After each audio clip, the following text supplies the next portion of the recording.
ओम शांति।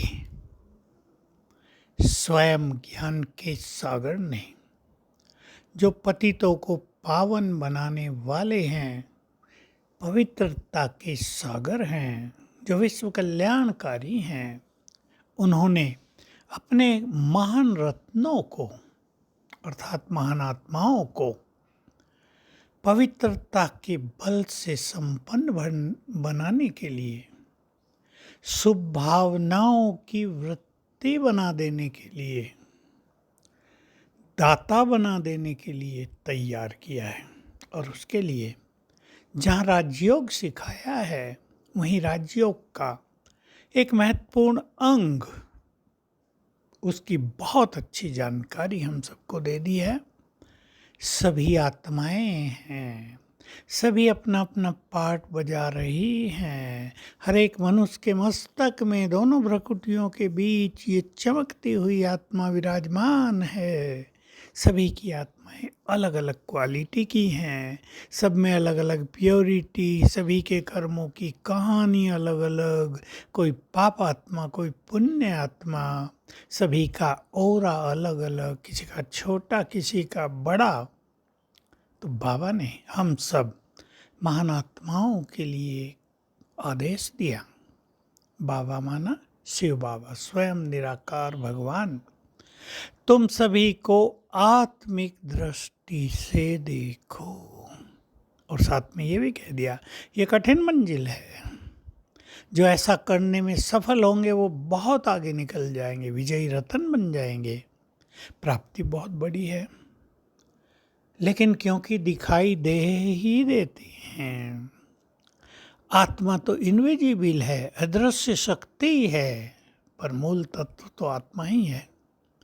इसलिए जो श्रेष्ठ राजयोगी हैं, जिन्होंने अपने जीवन में बहुत महान लक्ष्य रखा है, जो विश्व कल्याण करना चाहते हैं, जो विश्व सेवा को सफल करना चाहते हैं, क्योंकि जो विश्व सेवा में तत्पर रहेंगे, जो विश्व का कल्याण करेंगे, जो सभी को शुभ भावनाओं का दान देंगे, वही विश्व महाराजन पद को पाएंगे। तो सभी महान लक्ष्य को रखने वाले धुन लगा दें सभी के मस्तक में चमकती हुई आत्मा देखने की। कुछ बातें याद रखेंगे। अगर हम एक अच्छी स्मृति में हैं, अच्छे स्वमान में हैं, और हम किसी को आत्मा देखते हैं, तो हमारे उसी तरह के वाइब्रेशंस उस आत्मा को पहुंचते हैं। एक कमजोर व्यक्ति आपके सामने है, उसको आपको बल देना है, तो आप स्वयं को इस स्वरूप में स्थित करें, मैं मास्टर सर्वशक्तिवान हूँ, यानी मोस्ट पावरफुल हूँ, और ये आत्मा है सामने।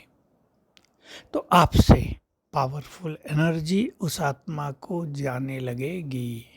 चाहे आप उसे दृष्टि दो या न दे, उसे आत्मिक दृष्टि से देखते रहो, आपकी दृष्टि का प्रभाव उस पर गहरा होता जाएगा।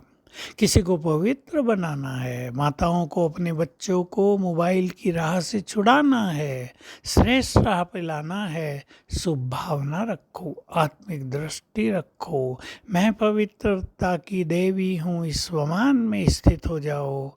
तो आपके पवित्र वाइब्रेशन, शुभ भावनाओं के वाइब्रेशंस उनको जाएंगे। साथ में संकल्प भी देना, ये मोबाइल अभी कम कर दो, बंद कर दो, इससे तुम्हारा भविष्य बिगड़ जाएगा। तो दूसरों को आत्मा देखना माना उन्हें वाइब्रेशंस देना।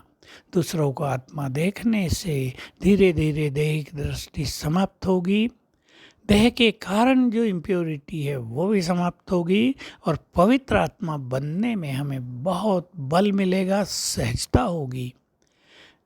तीसरी बात, जिसको भी हम आत्मा देखेंगे, आत्मा देखने की प्रैक्टिस और आत्मिक स्वरूप में स्थित होने की प्रैक्टिस से हमारी वाणी में बहुत प्रभाव आ जाएगा। हम जो कुछ कहेंगे उसका सीधा असर दूसरों पर होगा, जिसे हम ज्ञान देंगे वे बाबा के बन ही जाएंगे। तो फ़ायदे ही फ़ायदे हैं। हम इस ड्रामा को भी साक्षी होकर देख पाएंगे, सभी के पार्ट की भी हमें याद रहेगी, तो कहीं डिस्टरबेंस भी नहीं होगा और सबसे बड़ा फ़ायदा होगा, हम व्यर्थ संकल्पों से अपने को मुक्त होता देखेंगे। तो चलिए धुन लगाएं आत्मिक दृष्टि की और स्वयं को भी महान बनाएं, दूसरों को भी सुंदर वाइब्रेशंस दें। ओम शांति।